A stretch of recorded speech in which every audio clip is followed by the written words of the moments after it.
Olá, meu caro aluno, você do terceiro ano do ensino médio, aqui é o professor Antônio Almeida Pereira, né? O professor Almeida, e trazendo para vocês, através das trilhas de aprofundamento, o tema sobre movimento sustentável. E movimento sustentável você vai localizar no módulo 4, trilha 2, das aulas 111 a 114. Então, olha aí, seja bem-vindo à trilha de aprofundamento, falar de movimento sustentável. Vamos lá, então? Olha só, o que significa, então, movimento sustentável? Movimento sustentável é algo, fatos que ocorrem na natureza desde que o meio ambiente seja preservado, tá bom? Então, sustentabilizar o ambiente, porém, você trabalhando em construção, né? Construção, construindo, ok? De forma que construção sustentável e não sustentável, vocês vão ver nessa trilha. Primeiro, abordaremos sobre o que significa construção sustentável e, em seguida, não sustentável. Para isso, nós abordaremos também as causas e as consequências. Mas qual é a diferença de causas para consequências, ok? Então, meu caro aluno, quando se fala em causas, nós estamos falando aquilo que acontece, ok? Antes. Então, as causas é o que vem antes. Agora, quando os fatos acontecem, com as causas foram surgidas, e aí vem as consequências, que é o resultado do que aconteceu, ok? Então, causas é o que vem antes, consequências é o que vem em seguida. Portanto, aqui na aula número 111, quando falaremos de construção sustentável e não sustentáveis, vamos primeiro também abordar sobre causas e consequências. Mas, para isso, o que são realmente construção sustentável? O que é uma construção sustentável? Construção sustentável é uma forma de se construir casas e edifícios harmonizando-os com o meio ambiente. Quer dizer, o ambiente deve permanecer sustentável, inabalado, não agredido. Então, para isso, procuraremos, a nível de consciências, de tecnologia, de matérias-primas utilizadas naquela construção, não é verdade? Logo, a construção sustentável, durante toda a sua produção e pós-construção, tem como objetivo amenizar os impactos à natureza, quer dizer, construir sem gerar impactos, amenizar, quer dizer, diminuindo os impactos durante aquela fase.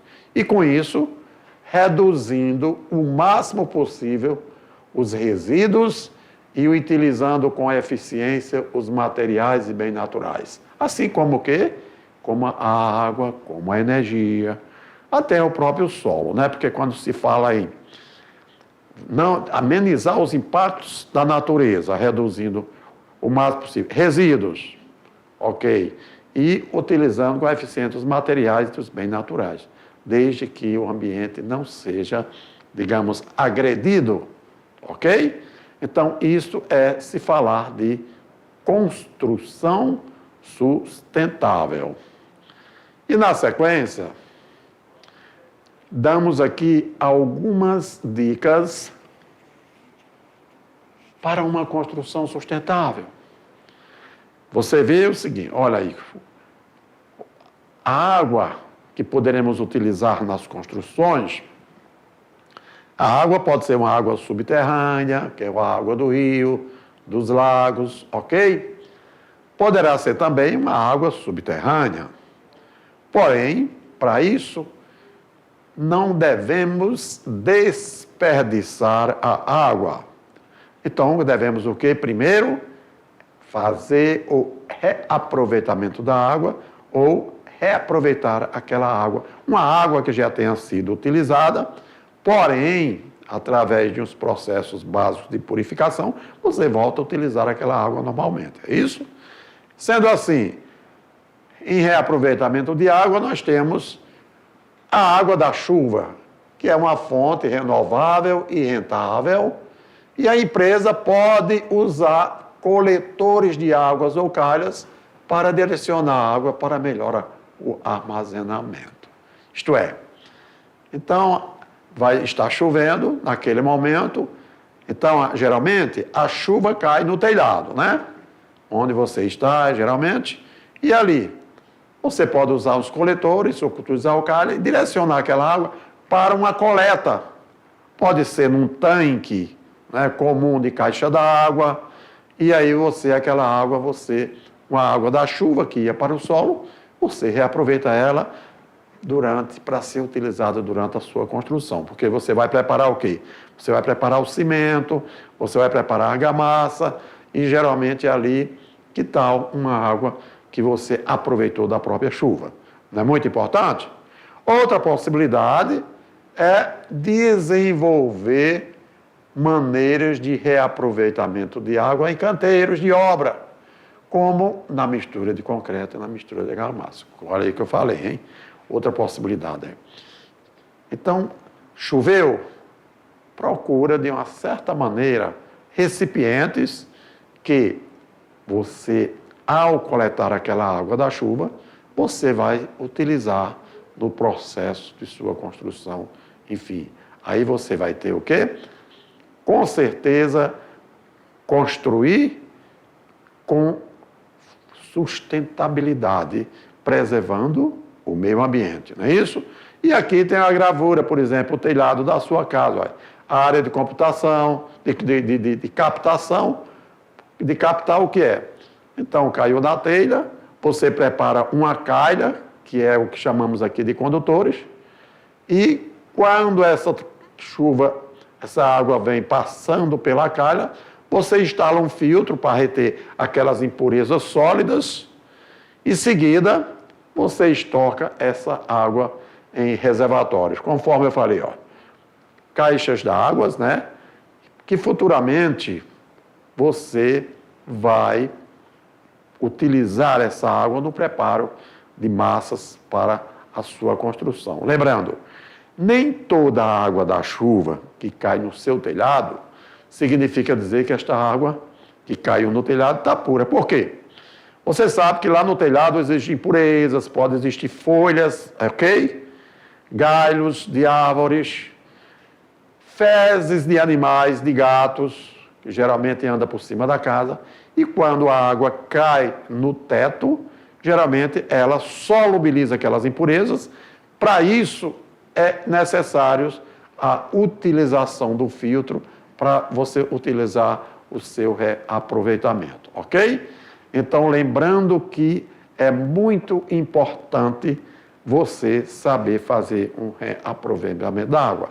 Lembrando que o reservatório no qual você vai estocar a sua água para o uso posterior, esse reservatório também deve ser devidamente limpo, né?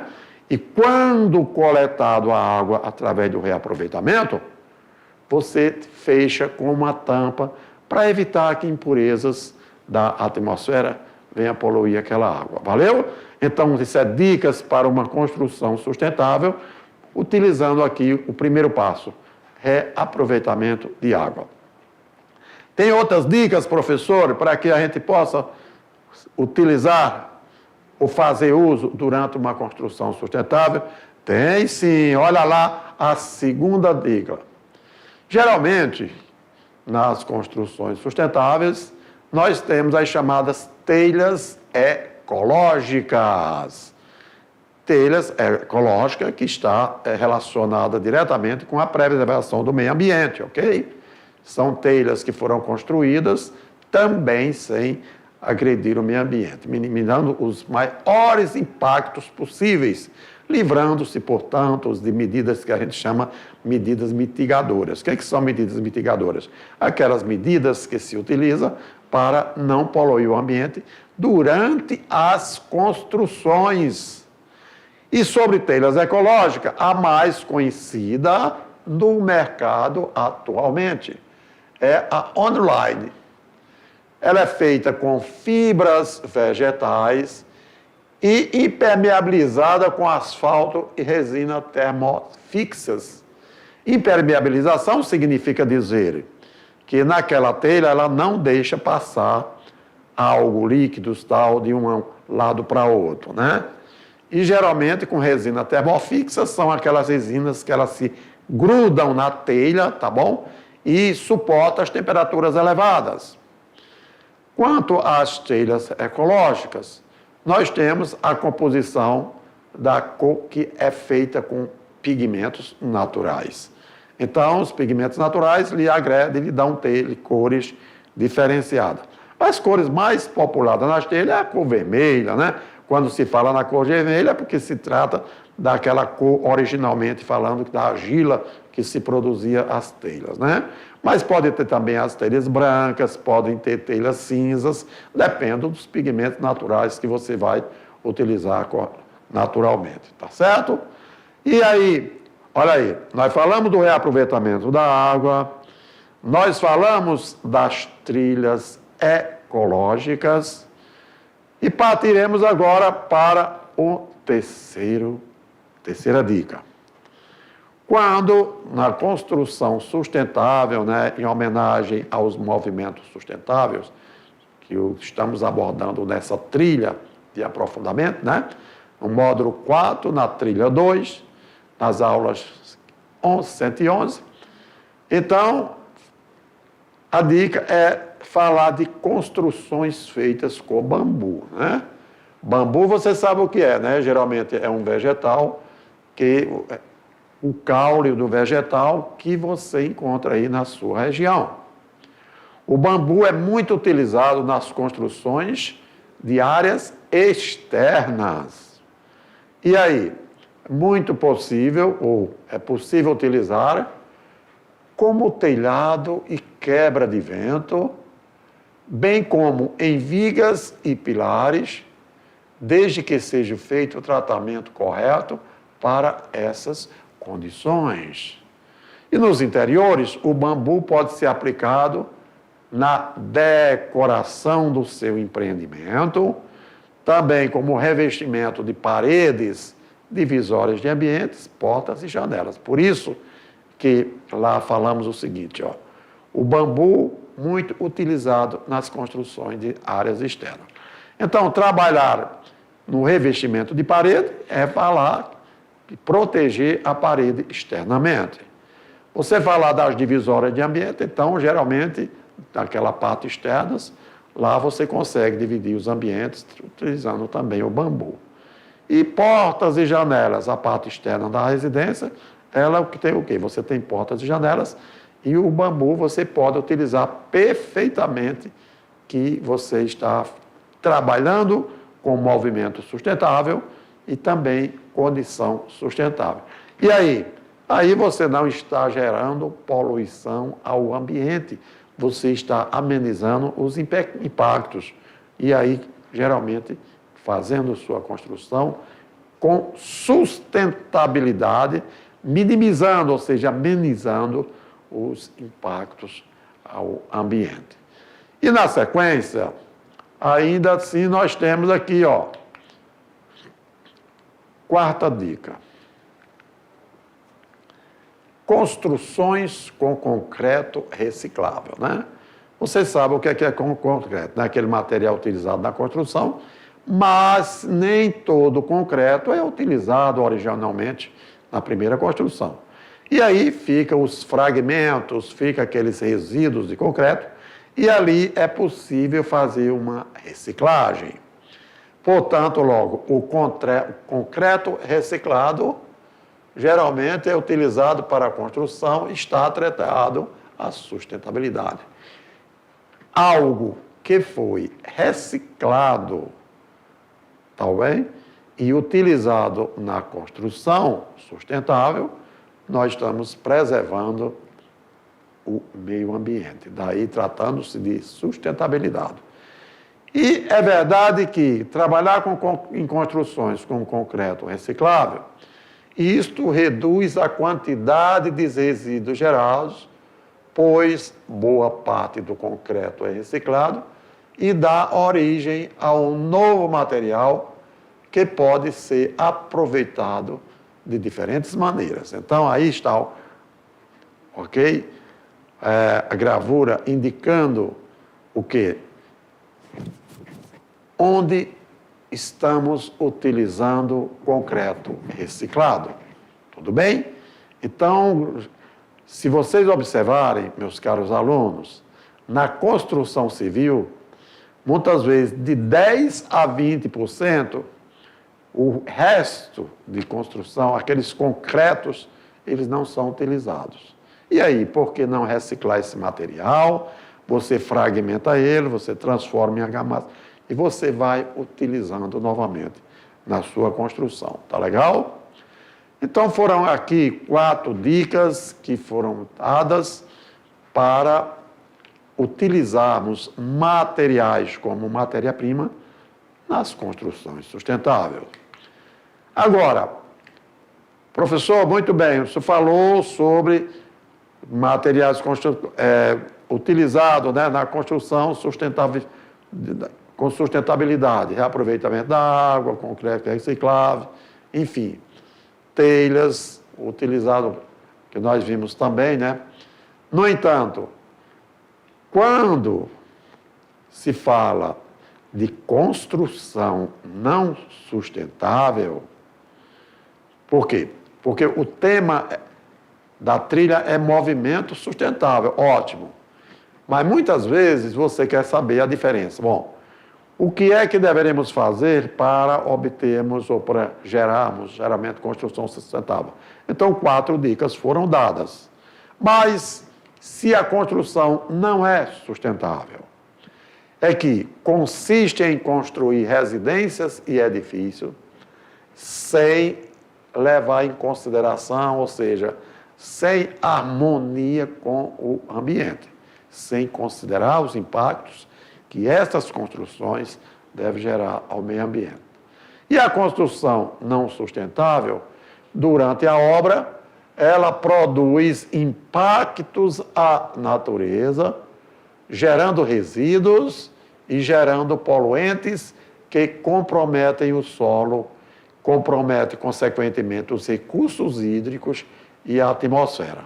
Então, se você trabalha com construção não sustentável, ao gerar resíduos, esses resíduos podem ser de diversas maneiras.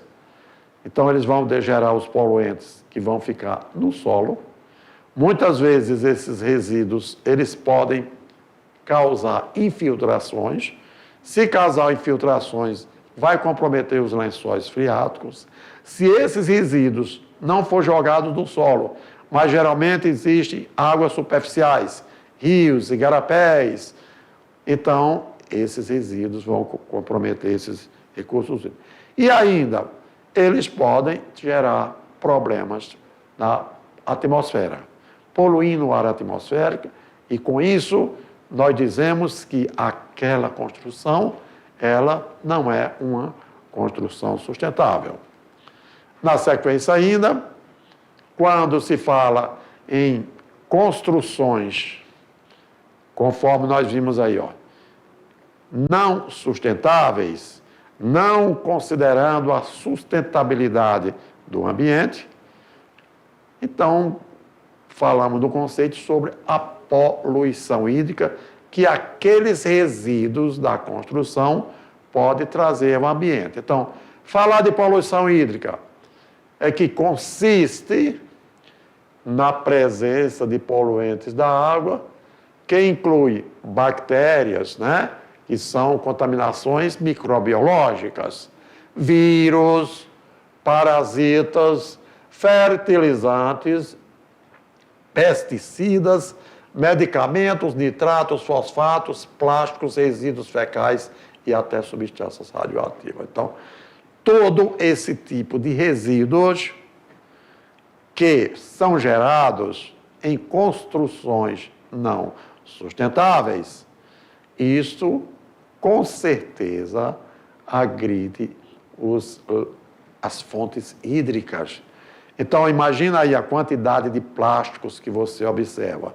Imagina o derramamento de petróleos, de, digamos, combustíveis, fertilizantes que são utilizados na lavoura, na agricultura, porém, são embalagens que contêm esse material.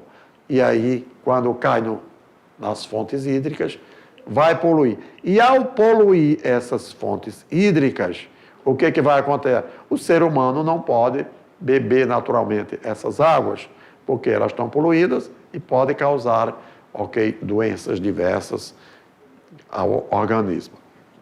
E, inclusive, os micro-organismos que já proliferam nessa água, como bactérias, vírus, parasitas e enfim, tá bom?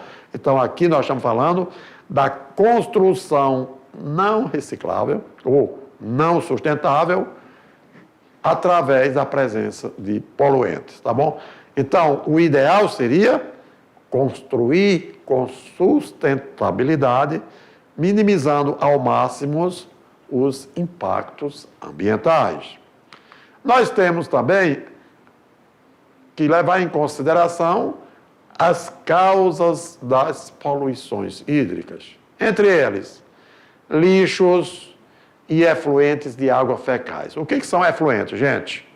Geralmente os banheiros, os sanitários nas comunidades, geralmente eles não são canalizados, e aí eles vão seguindo, a céu aberto. Com isso, olha lá, a gente chama isso de efluente, aquilo que escoa, conduzindo ali coliformes fecais, enfim. A principal forma de contaminação dessas águas é o lançamento de esgoto sem o devido tratamento nos corpos hídricos. Então, onde não tem tratamento de esgoto, não tem tratamento sanitário, consequentemente, aí sim, além do lixo, os efluentes vão levando águas com contaminações fecais.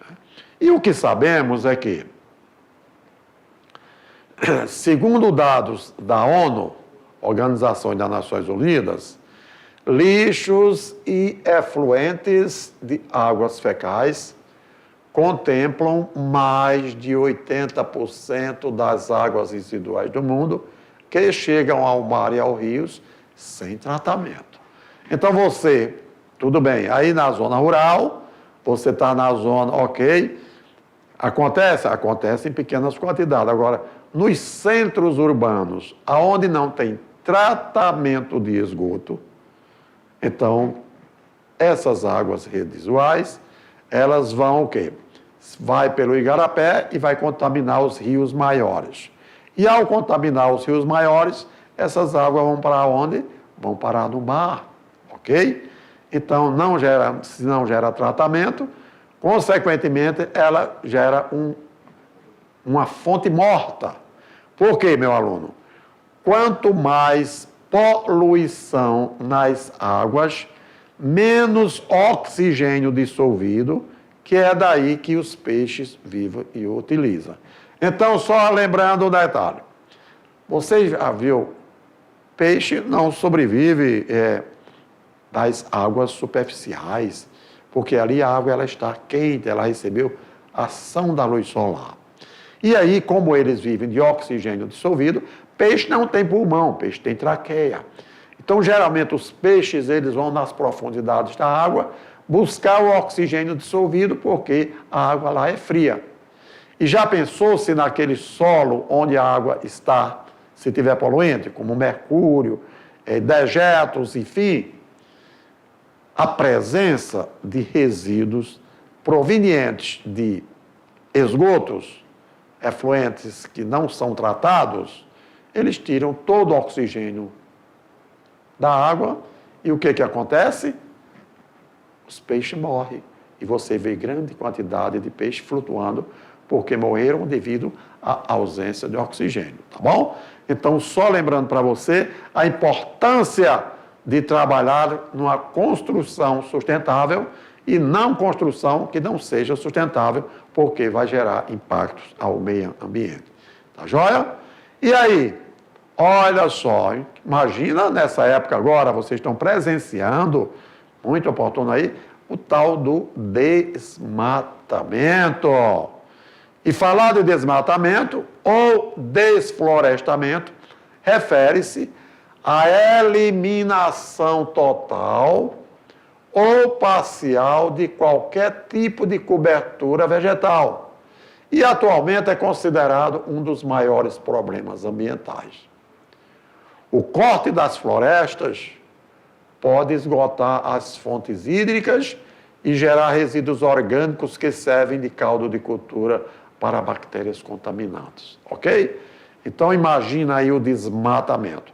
Então, o desmatamento pode ser de diversas maneiras. Primeiro, a ação direta do homem, cortando os vegetais, derrubando as árvores. Ou ainda, diretamente pela ação do fogo. E quando se usa o fogo, além de você desmatar a floresta, você vai gerar o impacto da poluição. Primeiro, o aumento de calor naquela região e a fumaça que vai para a atmosfera, destruindo o oxigênio puro do qual nós respiramos para sobreviver. Então, gente, isto são causas de poluição, né? Nós vimos sobre a poluição hídrica, nós vimos os esgotos que podem gerar nos rios, com a mortandade de peixes. Peixes sobrevivem de oxigênio dissolvido. E aonde tem poluição nas águas, com certeza não existe oxigênio e os peixes com certeza vão morrer. Tudo bem? E aí, ainda assim, um dos fatores que contribui também, quando você fala de desenvolvimento ou movimento que não é sustentável, as construções que não são sustentáveis, é porque não respeita aquilo que garante a vida do meio ambiente. E um dos fatores importantes não é que você construir indústrias seja nociva ao ambiente, não é isso. Você pode construir as indústrias com sustentabilidade, com preservação do meio ambiente. Você está vendo essa gravura aí, ó? Então tem uma indústria, porém você tem o quê? Uma vegetação verde, preservada. Isso é muito importante, né? Porque a atividade industrial é uma das principais causadoras de poluição dos corpos hídricos. Isso porque algumas indústrias ainda despejam toneladas de resíduos tóxicos em rios, prejudicando o ecossistema e tornando a água impura para o consumo. E aí, meu caro aluno, você pode observar que o desenvolvimento é possível. É possível você ter indústria? Sim, com desenvolvimento sustentável. Por quê? Porque a indústria, ela gera poluição atmosférica, mas ela pode colocar filtros que retêm aquelas impurezas que é exaladas para o atmosférico e não poluem o ambiente. Ok? Não gerando fumaças, enfim. Ou ainda, pode ter também, paralelamente, ela gerar estações ou tratamento daqueles efluentes líquidos utilizados nos processos industriais e após tratar esses efluentes, aí sim, aquele líquido pode jogar para as comunidades, que deve ser reaproveitada, possivelmente não para beber aquele líquido, mas para lavar roupas, para limpezas, enfim, tá certo? No entanto, as indústrias podem existirem com sustentabilidade, desde que ela trate os efluentes líquidos e trate também os efluentes atmosféricos. Valeu? Sendo assim, nós temos aqui as atividades industriais, né, as atividades agrícolas e as atividades que são geradas na pecuária. Ainda na agricultura, os fertilizantes, os pesticidas, os herbicidas, inseticidas são utilizados no combate às pragas. Quando utilizado de forma indevida, acaba sendo arrastado para os rios com as águas e aí vai gerar poluição hídrica, né? Matando os peixes e contaminando a água, porque o ser humano também precisa daquela água. E aí, não é só matar os peixes, mas você também não pode utilizar daquela água, não é isso? Aqui nós temos algumas gravuras, né? Olha aí no meio agrícola, no meio rural, tudo é possível de se produzir. Porém, vamos preservar o ambiente, vamos trabalhar com movimento sustentável. E, na sequência, os derramamentos de petróleo estão muito presentes no ambiente, né? Ao ser derramado no meio ambiente, combustíveis ou derivados de petróleo, eles desencadeiam uma série de prejuízos para o ecossistema, causando alterações químicas e físicas no ambiente, além, é claro, de prejudicar a vida existente naquele local. Seja a vida dos animais, seja a vida dos peixes. E aí, como é que o ser humano vai utilizar essa água se aquela água está completamente contaminada, ok? Aí, sendo assim, olha aí, algumas consequências que nós devemos observar da poluição hídrica. É que a poluição hídrica empobrece os ecossistemas aquáticos e facilita a proliferação descontrolada de algas fitoplânctons nos lagos, a eutrofização e poluição da cadeia alimentar. Ainda mais consequências da poluição hídrica, nós temos a diminuição da biodiversidade local, especialmente animais e plantas aquáticas, contaminação do nível freático e demais fontes de água diversas, proliferação de doenças de vinculação hídrica, como hepatite, cólera, leptospirose, e acentuação de processos de eutrofização dos corpos hídricos. O que é que nós vimos aqui, meu caro aluno? Então, nós vimos tudo sobre construção sustentável, construção não sustentável, e na construção não sustentável, o que é que nós vimos também? Primeiro, na construção sustentável, nós vimos dicas para construir sem prejudicar o ambiente. Mas na construção não sustentável, nós vimos as causas e as consequências das poluições que devem existir no meio ambiente, ok? Então, fique ligado, porque isto é muito importante para que tenhamos, ok? Construções com sustentabilidade, preservando assim o ambiente. E agora é a sua vez, meu caro aluno, olha só, para isso, olha só, nós falamos tudo para você, construção sustentável, não sustentável, na aula 111 e aqui na 102, atividade para você. Mas, o caro professor presencial, como atividade de sala, gostaríamos que nossos alunos assistissem aos seguintes documentários envolvendo sustentabilidade e construção sustentabilidade, ok? Primeiro, o que é sustentabilidade? Olha o link aí disponível para você assistir. 2, tripé da sustentabilidade. 3, construção sustentável, também disponível nesse link. E não esquecendo, olha a nota, ao assistir os vídeos, os estudantes farão breves comentários sobre os temas abordados ou, se possível, faça em forma de debates e diálogo entre os seus alunos. Ainda mais na aula 113, atividade também. Então, aqui, meu caro professor presencial, como atividade, sugiro nossos alunos assistirem aos seguintes documentários envolvendo poluição hídrica e suas causas. Então, ele vai assistir primeiro sobre poluição hídrica, neste link aí. 2, meio ambiente, poluição das águas. E, ao assistir os documentários, os alunos farão breves comentários sobre os temas abordados, descrevendo as suas opiniões sobre a questão hídrica e o meio ambiente nos tempos atuais em Rondônia, no Brasil e também no mundo. E a importância em fazer o quê? Construção sustentáveis, preservando o meio ambiente. Ainda temos na aula 14, caro professor, como atividade de sala, sugerimos que os nossos alunos assistam o documentário sobre consequências da poluição hídrica. 1, causas e consequências da poluição hídrica. Olha o link aí. 2, consequências da poluição hídrica. 3, consequências da poluição em geral.